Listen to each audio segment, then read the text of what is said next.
Assalamualaikum warahmatullahi wabarakatuh. Asyhadu an la ilaha illallah wa asyhadu anna Muhammadar Rasulullah. Allahumma sholli ala Muhammad wa ala ali Muhammad amma ba'du. Bagaimana kabarnya teman-teman hari ini? Alhamdulillah, luar biasa. Allahu Akbar, yes. Alhamdulillah, Allah masih memberikan kita kesehatan sehingga kita dapat berkumpul bersama dalam kegiatan memperingati Hari Pahlawan 10 November. Teman-teman tersayang, tahu tidak kenapa sih tanggal 10 November diperingati sebagai Hari Pahlawan? Nah, yang belum tahu, yuk kita belajar bersama. Karena kita sebagai arek-arek Surabaya perlu tahu kenapa kota Surabaya dijuluki sebagai kota pahlawan dan tanggal 10 November diperingati sebagai Hari Pahlawan. Yuk sekarang ikutin Ustazah.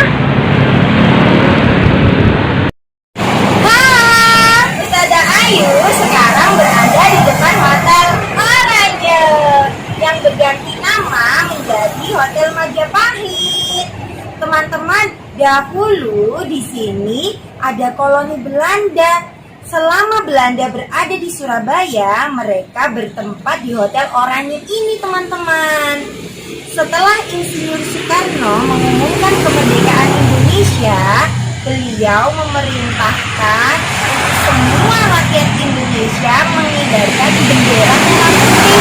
Namun di sini malah mengibarkan bendera Belanda yang berwarna merah, putih, biru. Itu memicu kemarahan arek-arek Surabaya, teman-teman. Kemudian berita itu terdengar sampai kepada Jenderal Sudirman. Dan akhirnya Jenderal Sudirman menemui pimpinan Belanda yang berada di Hotel Oranye ini untuk meminta mereka menurunkan benderanya. Namun mereka tidak mau, teman-teman. Akhirnya arek-arek Surabaya dengan gagah dan berani naik ke atas sana untuk merobek warna biru dari bendera Belanda, sehingga berkibarlah lagi bendera Indonesia yang berwarna merah putih. Merah artinya berani, putih artinya suci. Itu melambangkan negara Indonesia. Nah, teman-teman, itu dia peristiwa yang terjadi di Hotel Oranye. Teman-teman jangan kemana-mana ya. Ustazah Ayu masih akan mengajak teman-teman mengunjungi tempat bersejarah lainnya di kota Surabaya.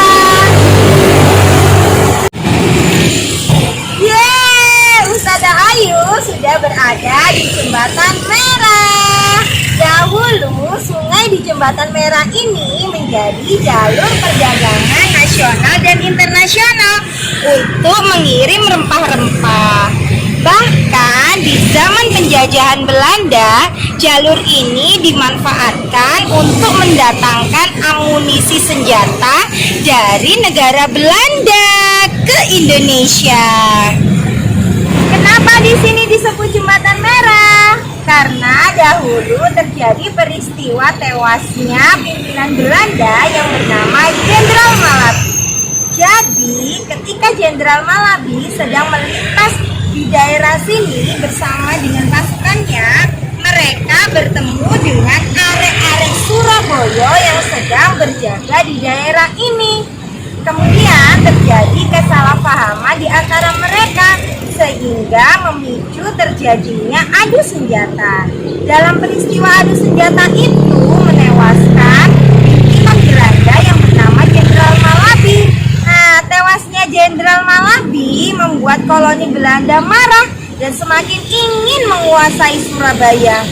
Lalu apa yang terjadi?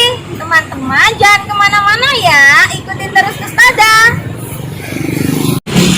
Nah, teman-teman, terbunuhnya Jenderal Malabi membuat pasukan Belanda semakin ingin menguasai Surabaya. Mereka menghimpun kekuatan dan mengatur strategi untuk menduduki Surabaya. Arek-arek Surabaya yang dipimpin oleh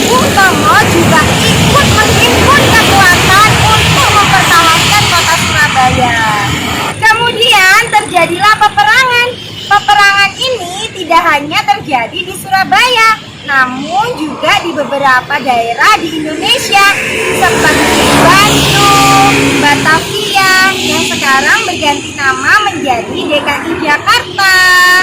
Masya Allah, begitu gigihnya para pahlawan mempertahankan kemerdekaan Indonesia. Maka kita sebagai generasi bangsa juga harus ikut berjuang, teman-teman. Dengan cara apa? Dengan cara kita semangat belajar dan mematuhi protokol kesehatan di masa pandemi ini. Ayo kita menghargai jasa pahlawan dengan bersemangat sekolah. Allahu Akbar, Allahu Akbar,